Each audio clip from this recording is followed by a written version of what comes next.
Hare Krishna,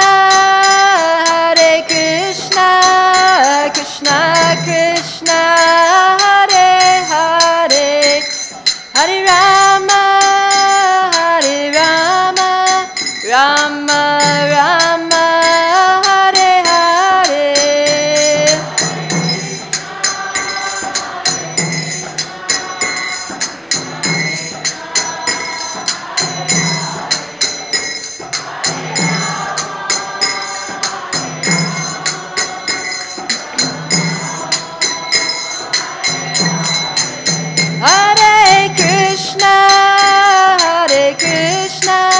Krishna Krishna, Hare Hare, Hare Rama,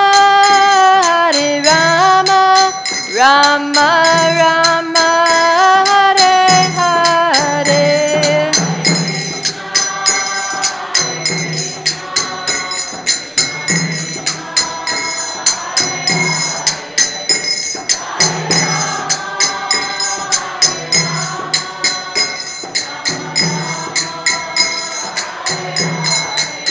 Jaya Prabhupada, Prabhupada, Prabhupada, Srila Prabhupada.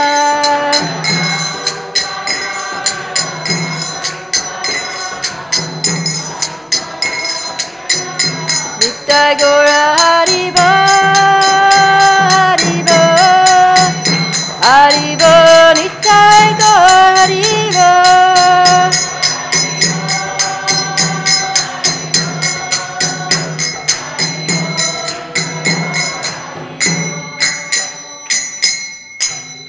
Premanandi. Jayam Vishnupad Paramahamsa Parivrajikacharya Statara Satashu Srimad His Divine Grace A.C. Bhaktivedanta Swami Srila Prabhupada Ki Jai. ISKCON Founder Acharya Srila Prabhupada Ki Jai. Gruntaraj Srimad Bhagavatam Ki Jai. Samaveta Bhaktivinoda Ki Jai. Nitagora Premanandi Hari. All glories to the assembled devotees. All glories to the assembled devotees. All glories to the assembled devotees. All glories to the lotus feet of Sri Sri Guru and Sri Gauranga. Glories to Srila Prabhupada.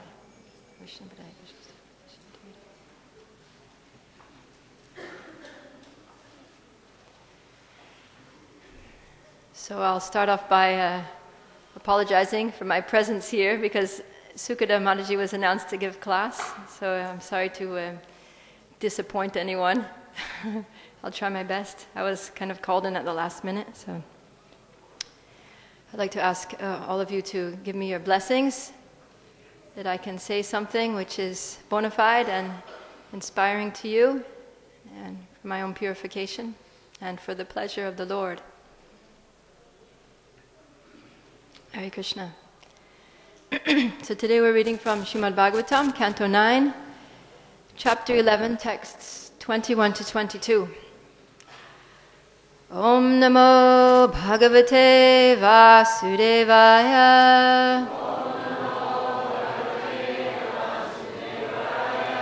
Om Namo Bhagavate Vasudevaya.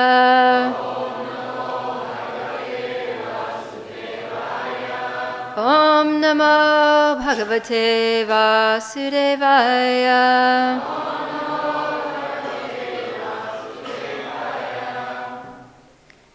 Text 22 is on the board, yeah. Sayai sprishto bridristo va samvishto nugato piva kosalaste yayustanam yatra gachanti yoginaha Sayai sprishto bidrishto va samvishto nugato piva kosalaste yayustanam yatra gachanti yoginaha Sayai sprishto bidrishto va Samvishto nugato piva Kosalaste yayustanam Yatra ganchati yoginaha. Let's chant.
Ladies?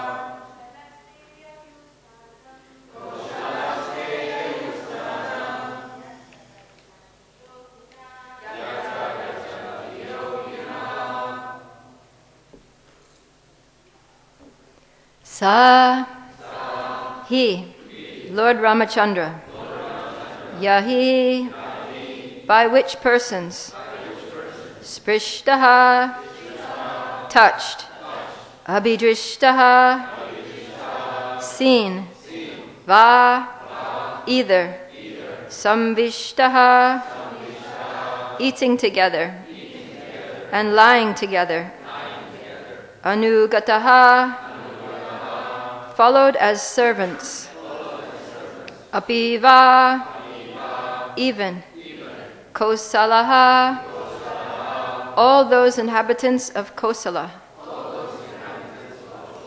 Te, they, Yayu, departed, Stanam, to the place, Yatra, wherein, Gachanti, they go, Yoginaha, all the bhakti-yogīs. Translation and purport by His Divine Grace A.C. Bhaktivedanta Swami Srila Prabhupada Ki Jai. Lord Rāmacandra returned to his abode, to which bhakti-yogīs are promoted. This is the place to which all the inhabitants of Ayodhyā went after they served the Lord in his manifest pastimes, by offering him obeisances, touching his lotus feet, fully observing him as a fatherlike king, sitting or lying down with him like equals, or even just accompanying him. Please repeat. Lord Rāmacandra returned to his abode, to which the bhakti-yogīs are promoted. This is the place to which all the inhabitants of Ayodhyā went after they served the Lord in his manifest pastimes, by offering him obeisances, touching his lotus feet, fully observing him as a father-like king, sitting or lying down with him, like equals, or even just accompanying him. Purport. The Lord says in Bhagavad Gita 4:9, Janma karma cha me divyam evam yo veti tatvataha tyaktva deham punar janma naiti mameti sorjuna. One who knows the transcendental nature of my appearance and activities does not, upon leaving the body, take his birth again in this material world, but attains my eternal abode, O Arjuna. Here this is confirmed. All the inhabitants of Ayodhyā who saw Lord Rāmacandra as citizens, served him as servants, sat and talked with him as friends, or were somehow or other present during his reign, went back home, back to Godhead. After giving up the body, the devotee who becomes perfect in devotional service enters that particular universe where Lord Rāmacandra or Lord Krishna is engaged in his pastimes. Then, after being trained to serve the Lord in various capacities in that Prakat Leela, the devotee is finally promoted to Sanatan Dham, the supreme abode in the spiritual world. This Sanatana Dham is also mentioned in Bhagavad Gita. Parastasmat tu bhavonyo vyakto vyaktat sanatanaha. One who enters the transcendental pastimes of the Lord is called Nitya Leela Pravishta. To understand clearly why Lord Rāmacandra returned, it is mentioned herewith that the Lord went to that particular place where the bhakti-yogīs go. The impersonalists misunderstand the statements of Srimad Bhagavatam to mean that the Lord entered his own effulgence and therefore became impersonal. But the Lord is a person, and his devotees are persons. Indeed, the living entities like the Lord were persons in the past. They are persons in the present, and they will continue to be persons even after giving up the body. This is also confirmed in the Bhagavad Gita. Does anyone know where it is confirmed in the Bhagavad Gita? Somebody's got to know. Yes.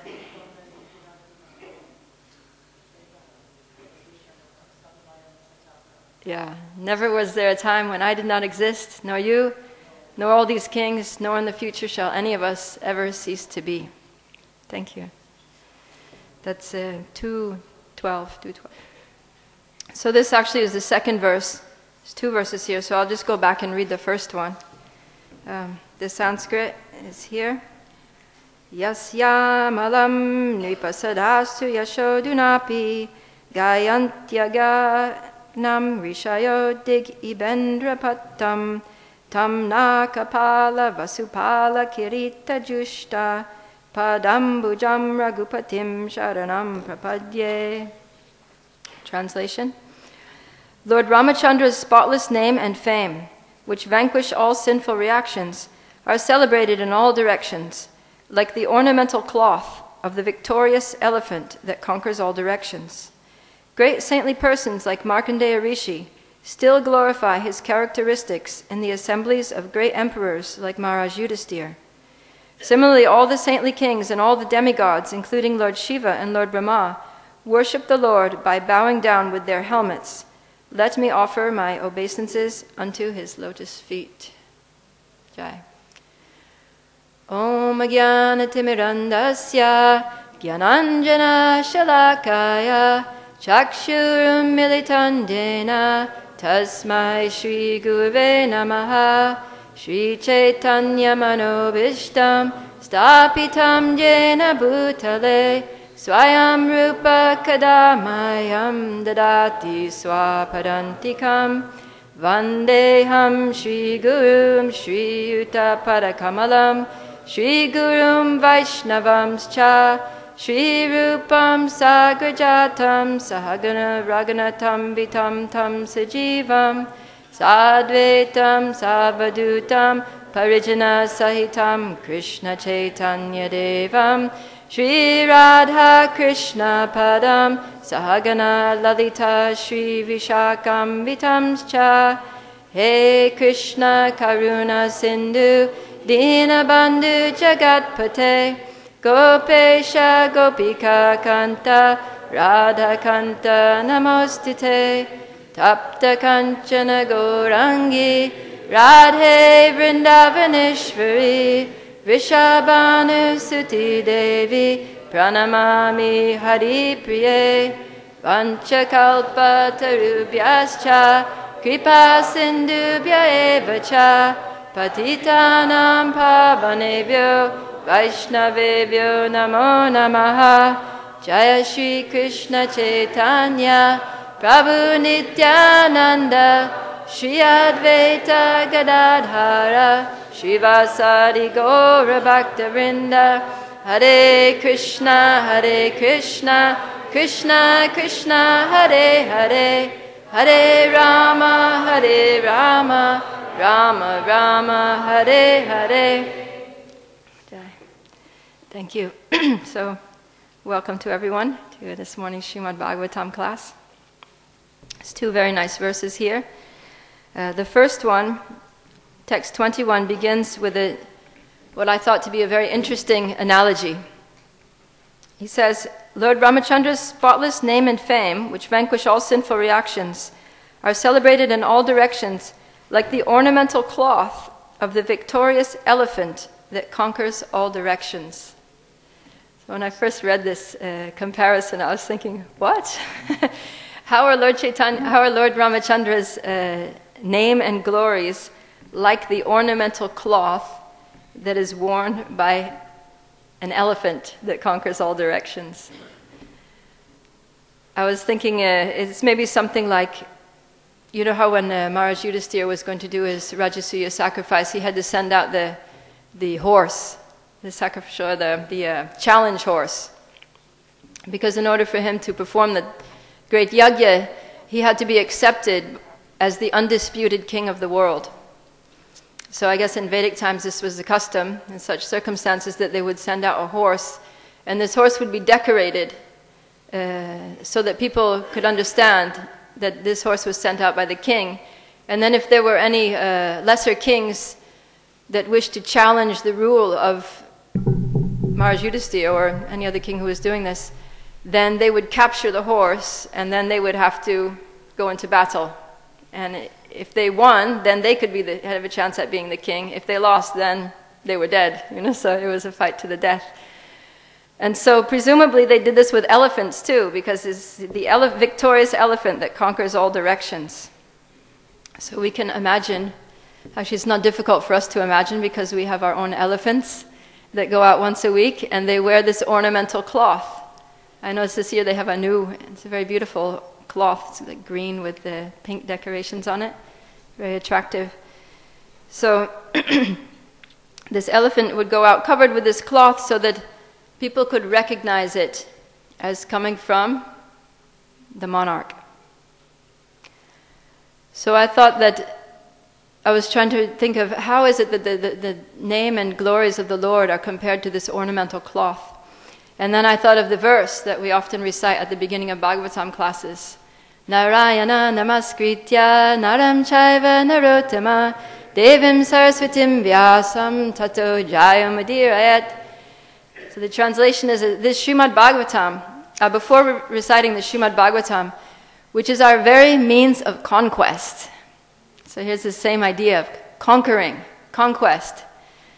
So the name and glories of the Lord are basically the sum and substance of the whole Srimad Bhagavatam. And this is our means of conquest. So we have to wear the Srimad Bhagavatam. We have to wear the name and the fame of the Lord like an ornamental cloth and go out and conquer the world. But most of you are not residents of Sri Mayapur. You're all from different parts of the world. So when your courses finish or after Gaur Purnima, when you go to your respective camps, Navadinyodapu was giving class recently and he said that Prabhupada would call his different centers around the world camps. It's like a military operation and he's the general, and those are his camps, his fortresses from which we go out and do combat. So the way that we're going to be victorious in this great battle is to cover ourselves, or decorate ourselves with the name and the fame, the glorious pastimes of the Lord, as depicted here in the Srimad Bhagavatam.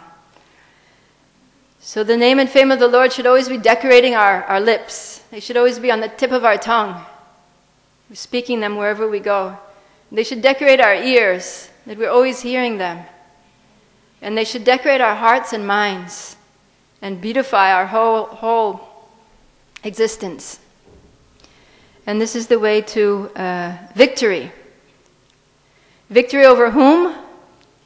Who are our enemies in this battle? The 6 senses. Okay, we have to conquer our senses. We have to conquer our minds. So there's the enemy within. There's enemies outside. You could say that there are demoniac people who are misleading the innocent people on the path towards hellish life. There are envious people who try to interfere with the spreading of the Sankirtan movement.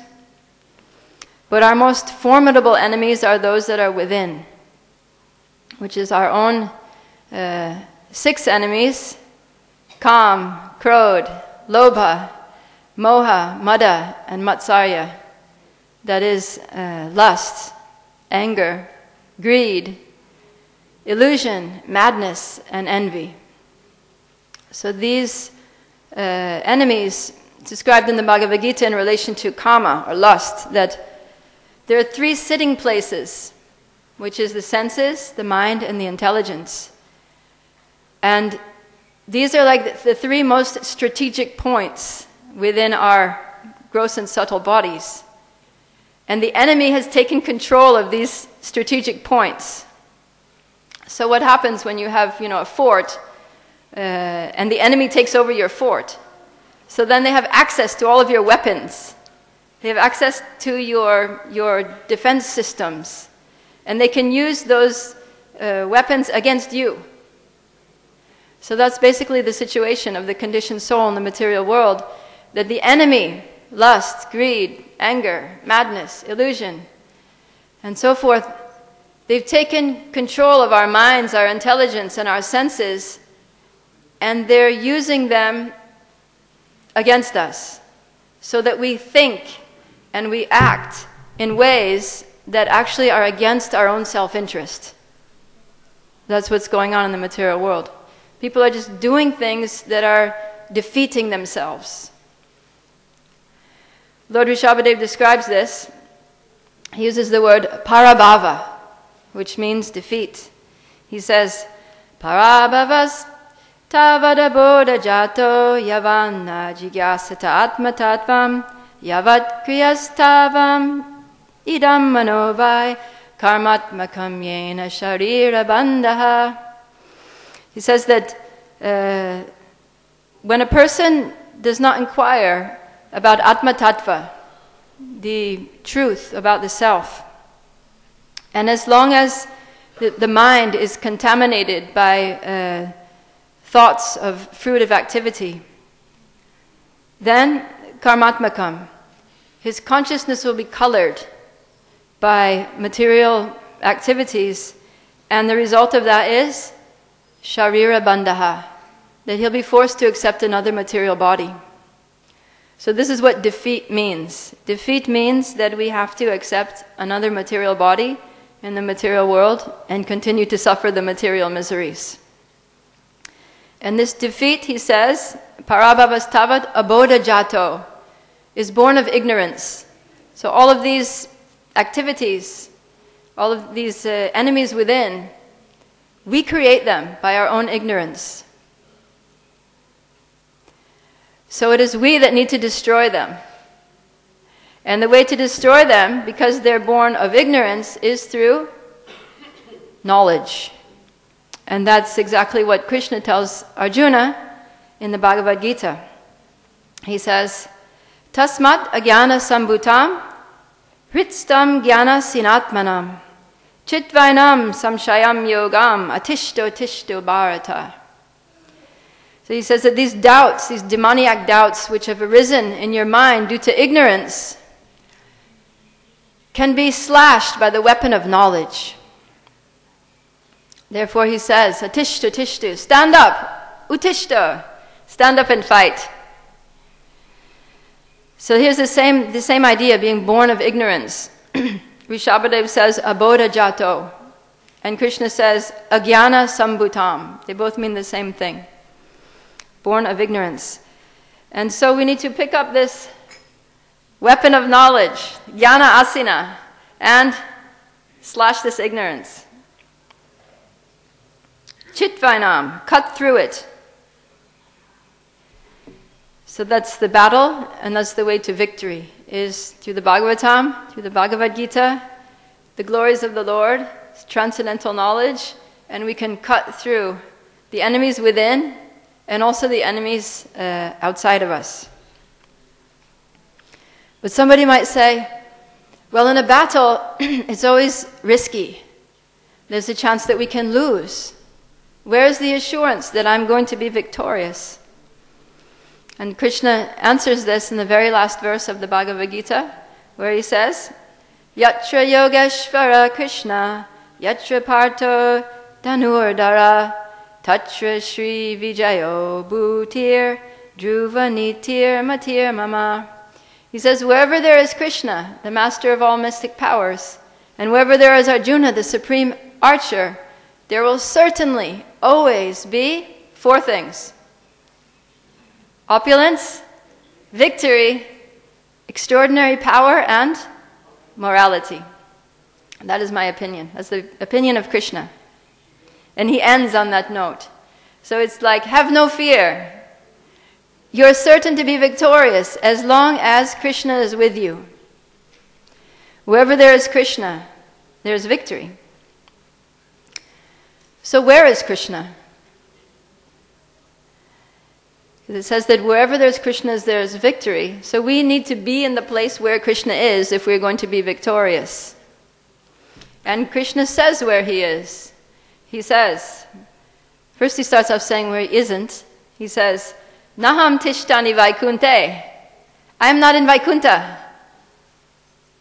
Did anyone think that the Lord was in Vaikuntha? Does anyone think that Krishna is in Goloka Vrindavan? He's saying that he's not. Yogi aham tishtani vaikunte. I'm not in Vaikuntha. Then he says, Yoginam hridayeshu va. Nor am I in the hearts of the yogis. I'm not there in Vaikuntha. I'm not in the hearts of the yogis. Where is he then? Tatra tishtani narada yatra gayanti mad bhaktaha. He says, I am wherever my devotees are singing my glories or discussing my glorious activities. So that's what we're doing right now. For the past weeks, we've been discussing the glories of Lord Rāmacandra. And as we said, the whole Srimad Bhagavatam is the glories of the Lord. And these glories of the name and the fame of the Lord are our means of conquest. Because Krishna is there within that situation where the name and the glories of the Lord are always being discussed and spoken and heard. Therefore, Yatra Yogeshvara Krishna. Wherever Krishna is, there is always victory. And that's why devotees are always eager to glorify the Lord, to hear and chant about His name, form, qualities, and activities. This is the nature of a devotee. It's the verse there from Bhagavad Gita chapter 9. Satatam kirtayanto mam. Always chanting my glories. The devotees are always chanting the glories of the Lord. And Srila Prabhupada created this society for that purpose. To bring together, I keep hitting that thing. To bring together all the devotees so that we can chant together. So that we can hear Srimad Bhagavatam in each other's association and discuss it. A lot of you are doing Bhakti Shastri, Bhakti Vaibhava, Bhakti Vedanta. So you're relishing this transcendental experience of being absorbed in hearing and discussing the the activities and the glories and the philosophy, the transcendental knowledge given by the Lord. And this is a great opportunity. And that's really what this movement is for. This is the heart of this movement.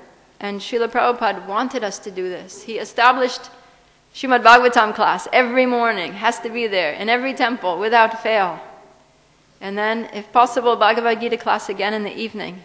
And then as much as possible throughout the day, chanting the names of the Lord, discussing with devotees what we've heard in the class, taking extra classes, and so forth. Being always absorbed in this process of hearing and chanting. And why? Okay, one thing we've already discussed, that's our means of conquest. That's how we conquer our minds and our senses and our anarthas. But also because it pleases the Lord. The Lord is very pleased when we chant about Him, when we say His name. It's just like if you're walking past a group of people that are talking and then all of a sudden you hear your name being mentioned. It gets your attention.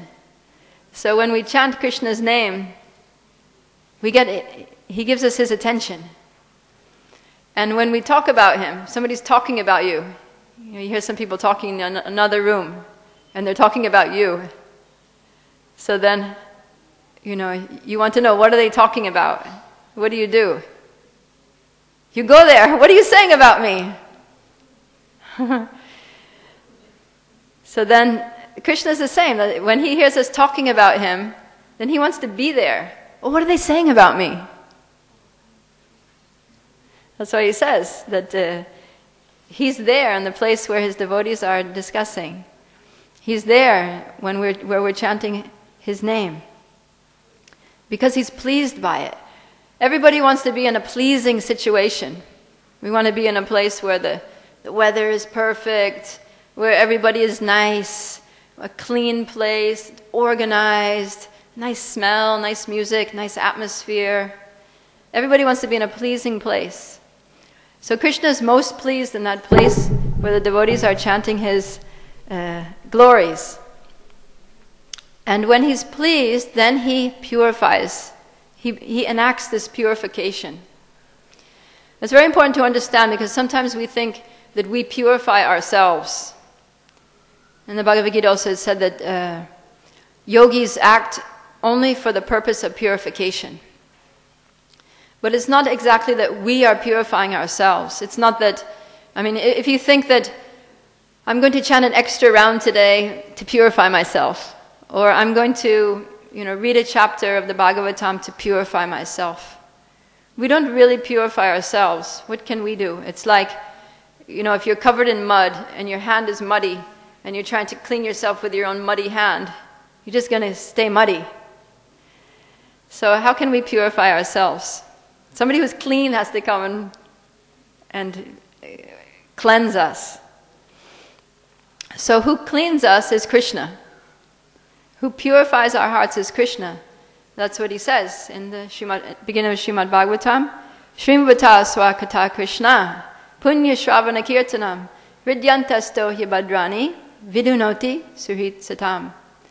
That Sri Krishna, who is situated within everyone's heart and who is the benefactor of the truthful devotee, cleanses the desire for material enjoyment from the heart of those who have developed the urge to hear His messages, which are in themselves virtuous when properly heard and chanted. So it's Krishna in the heart who's cleaning. But He will only clean when He's happy with us. And He becomes happy with us when we hear about Him. When we hear about Him with eagerness, with a desire to please Him. So our attitude is also important. We should do everything when we chant our rounds. We should think, I'm chanting to please the Lord. I'm going to the Bhagavatam class today to please the Lord. I'm going to do my service to please the Lord. If we have this attitude, then it's like in the Nectar of Instruction, in the introduction, it said that success in spiritual life depends on the attitude of the follower.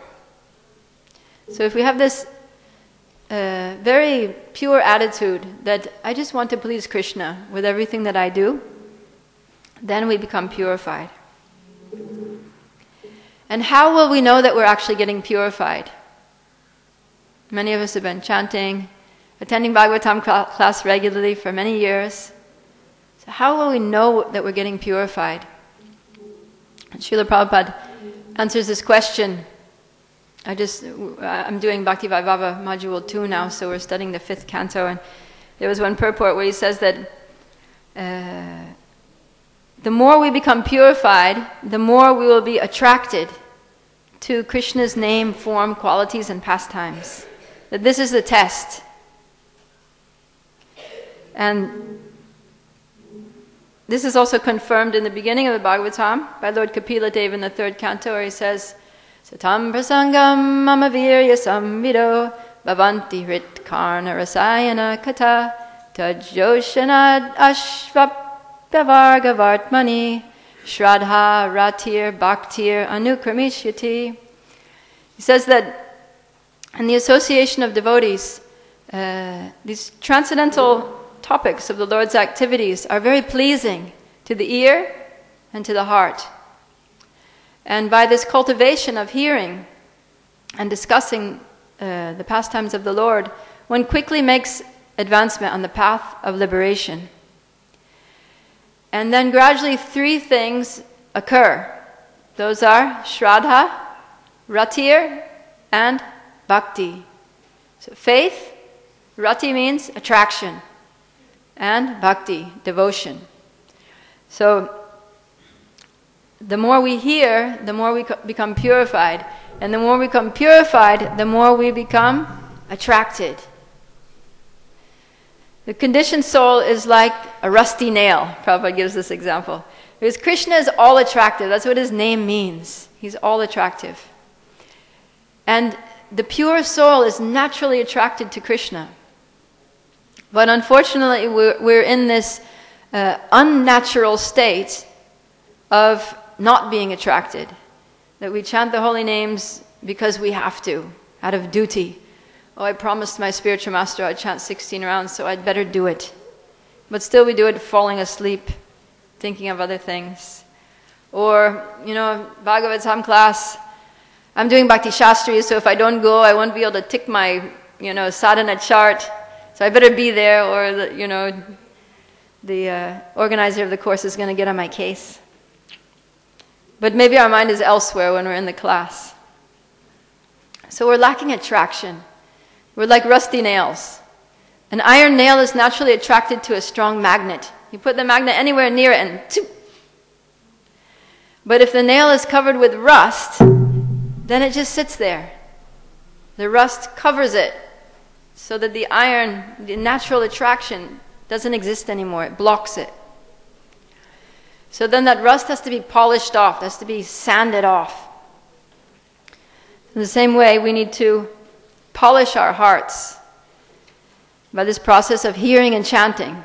So it's the same thing. It's just like, there's a verse from the Nectar of Instruction that says that the holy names of the Lord are transcendently sweet like sugar candy, but one whose heart is afflicted with the disease of jaundice or ignorance cannot relish them. The taste of the holy names is bitter. But what's the remedy? Just go on chanting. If you have jaundice, the remedy is sugar candy tastes bitter. But if you just keep taking that sugar candy, that cures your disease, and you start tasting the sweetness again. So in the same way, our hearts are afflicted with the jaundice of ignorance. And so we don't have a taste for the sweet nectarian holy names of the Lord or his pastimes. But if we just keep chanting every day, and if we just keep hearing every day, then gradually our disease will be cured. Our ignorance will be cured. And the natural attraction will awaken. And we'll come to this state where we'll be so attracted that as soon as we hear somebody talking about Krishna, as soon as we hear the kirtan, we're drawn to it. We're irresistibly drawn to it. We can't resist the force of attraction. And our hearts are so pulled to Krishna's name, form, qualities, pastime, that they melt. And we develop a strong desire to have an intimate relationship with Krishna. Like Rukmini. So Rukmini was a young girl there in her father's palace. Her father was King Rukma. And Narada Muni used to travel, and he would visit these saintly kings. And so he would often go to the palace of Rukma, and he would speak about the activities of Lord Krishna, who was in Dwarka. And Rukmini would be around, and she would overhear the glories of the Lord from the lips of Narada Muni. And she became so attracted to this, the qualities and the chivalrous and amazing dealings of the Lord with his devotees, that she thought, she just fell in love with Krishna. She fell completely in love with Krishna just by hearing about him. And she thought, Krishna is the one. He's the one and only for me. That I know my brother wants to marry me to Shishupal, but I'm not having it. I want only Krishna. So in the same way, when we continually hear about the glories of the Lord, this attraction will develop that Krishna is the only one. Krishna is the main personality in my life. And I want to be intimately connected with him. And this is the perfection of yoga that Krishna says at the end of Bhagavad Gita Chapter 6. Yoginam api sarvesham madgatehan antar atmana shraddhavan bhajate yomam same yuktatamo mataha. And of all yogis, the one with great faith, who always abides in me, who thinks of me within himself and renders transcendental loving service to me, he is the most intimately united with me in yoga and is the highest of all.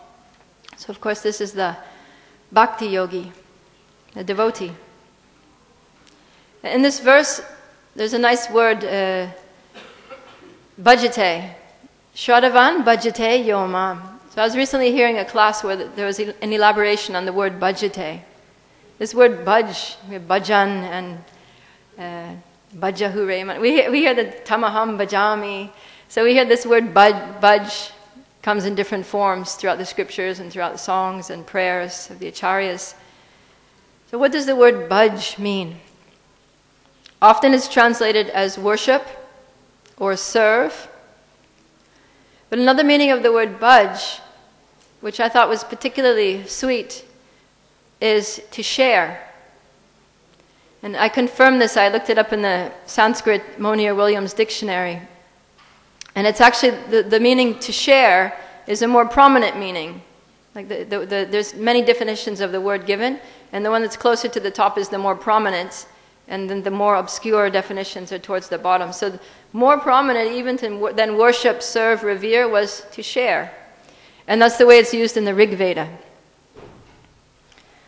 So when we say Shraddhavan bhajate yomam, it means that the faithful devotee, he actually wants to share his life with Krishna. So when we go before the Radha Madhav, and we sing Govindam Adipurusham Tamaham Bhajami. Another way of meditating on that prayer is, O Govinda, Adipurusha, you are the original person, the original enjoyer. I want to share my life with you. So long I've been trying to enjoy myself independently, doing my own selfish activities in this material world, trying to forget about you, trying to take your position as the enjoyer, trying to be the Purusha. But you are the only Purusha, you are the Adi Purusha, and I'm your Prakriti. I'm meant to be enjoyed by you.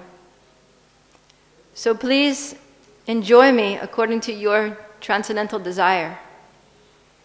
And in this way, allow me to share in your enjoyment.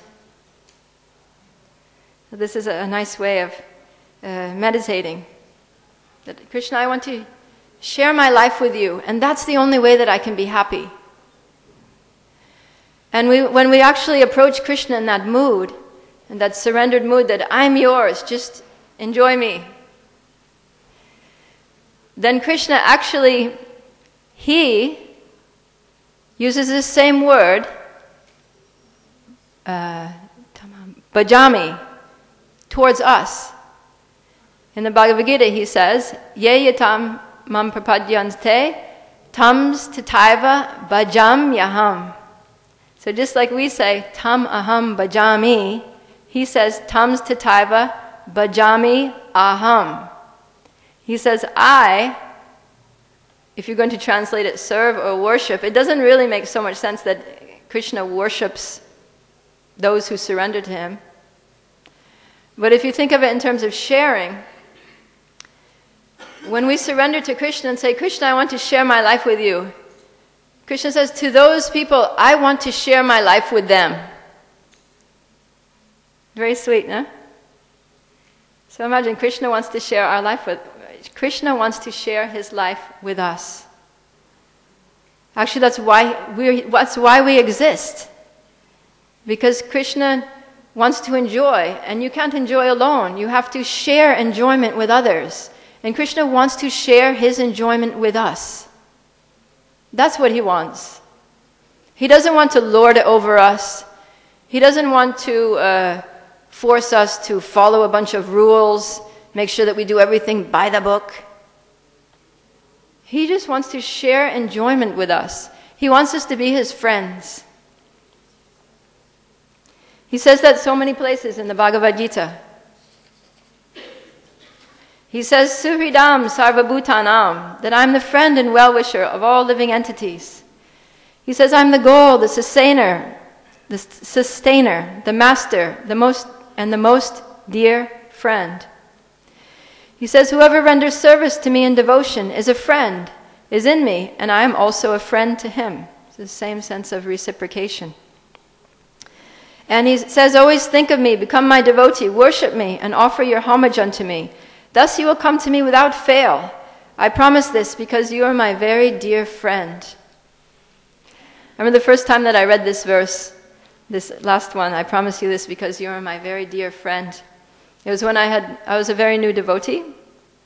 I was in London and I was just getting ready to go out on Sankirtan. I was very mental as usual. I always kind of dreaded going out in book distribution in the beginning.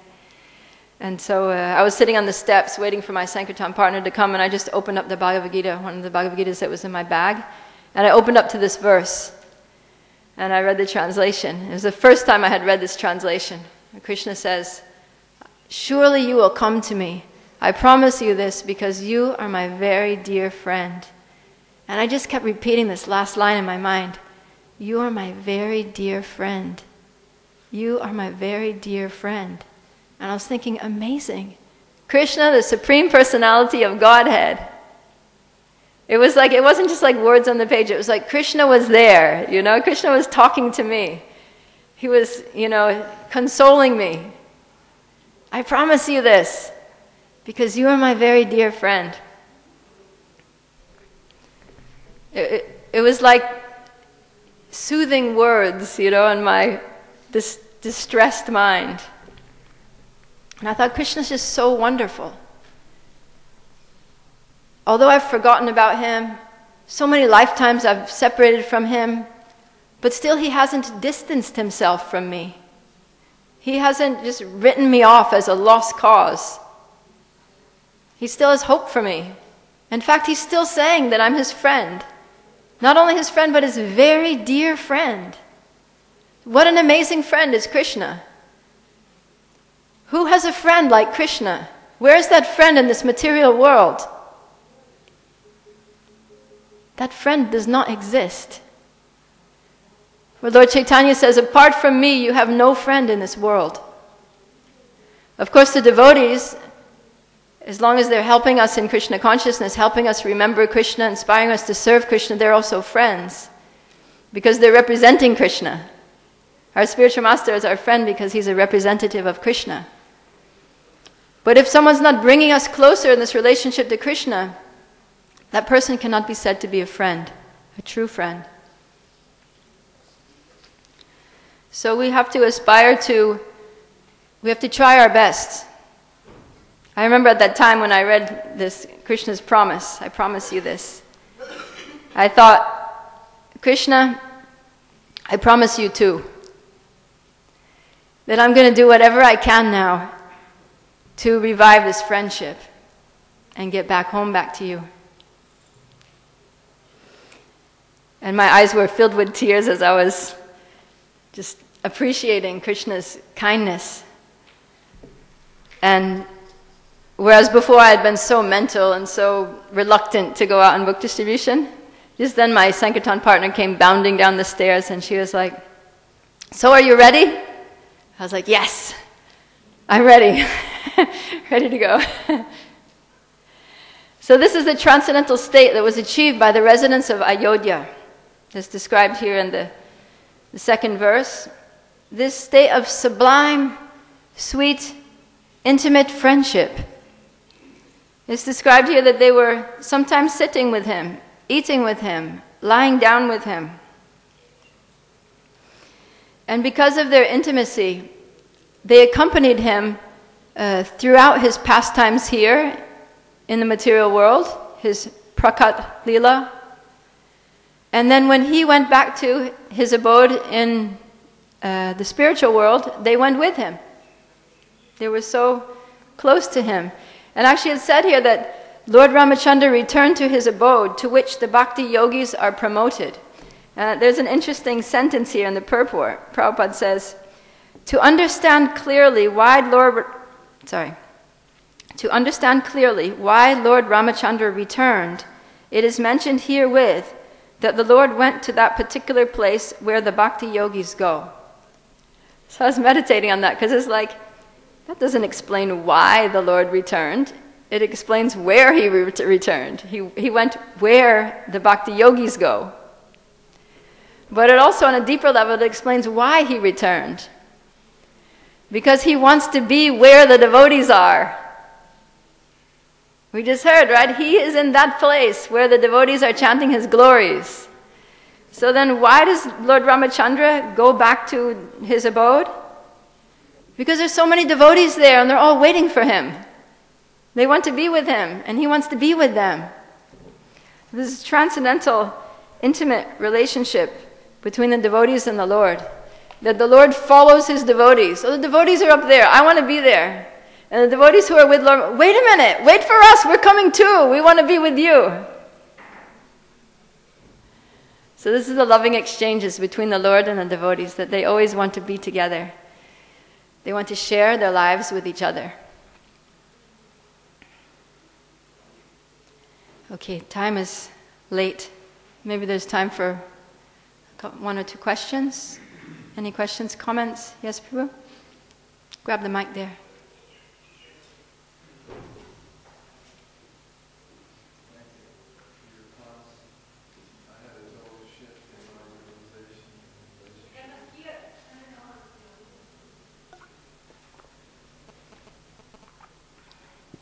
I appreciate your class. I had a total shift in my realization and relationship with Krishna to a new realm of possibility.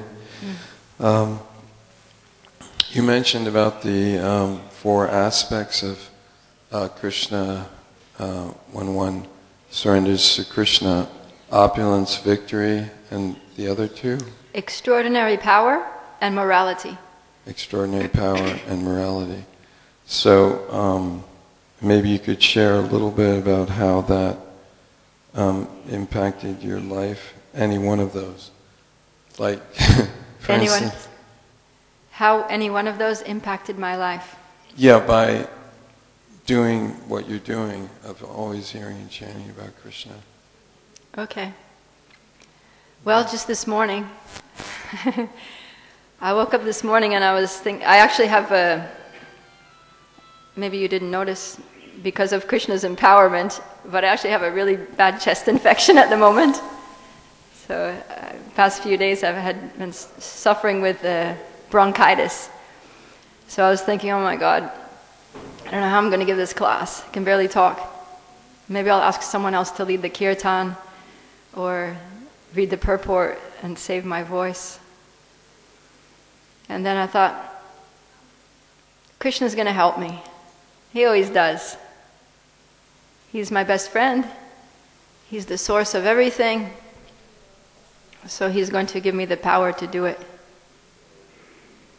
And then I think I didn't cough once during the whole class. I was thinking, and before I came this morning when I was trying to chant my rounds, somehow Krishna wasn't empowering me to chant. I was coughing so much and I was like, how am I going to do it? How am I going to do it? I went in front of Rāmacandra. I said, please just stall the coughing for 1 hour so I can do this service of speaking the Srimad Bhagavatam. So that's Krishna's empowerment. And Krishna does it all the time. All the time. As soon as you think, I can't do it, it's true, you may not be able to do it.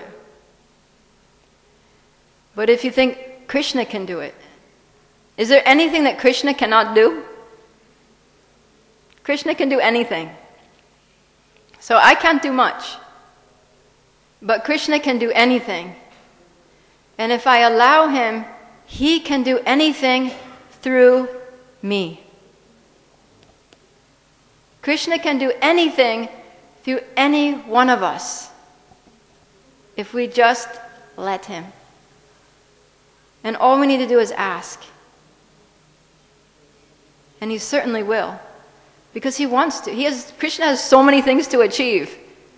He's got a huge mission to bring all the conditioned souls, billions and billions and trillions of unlimited, practically conditioned souls in the material universes, back home, back to Godhead. And he wants us to help him do it. And the only thing that's stopping us is us. So we have to allow Krishna to empower us. And he certainly will. Okay. Anything else? Yeah, one other thing. Mm-hmm. Just at the end of your lecture, you mentioned these three Shraddha, Ratir, and faith. Bhakti. What? Shraddha, Rati, and Bhakti. Okay, so did you explain about Rati? Rati? Yeah. I talked about Rati. Rati means attraction. That was the one that I did talk about. I didn't talk much about the other two. Attraction. Krishna's all attractive. So we have to please Krishna, do things to please Krishna. When Krishna's pleased, he'll purify us. He'll take the rust off our rusty hearts so that the attraction will be there. That rati. Okay, I think we have to stop now. Thank you all so much for listening attentively. Grantharaj Srimad Bhagavatam ki jai, Srila Prabhupada ki jai, Samaveta Bhakta Vrinda ki jai, Nitai Gaur Premanandi, Hari Bol.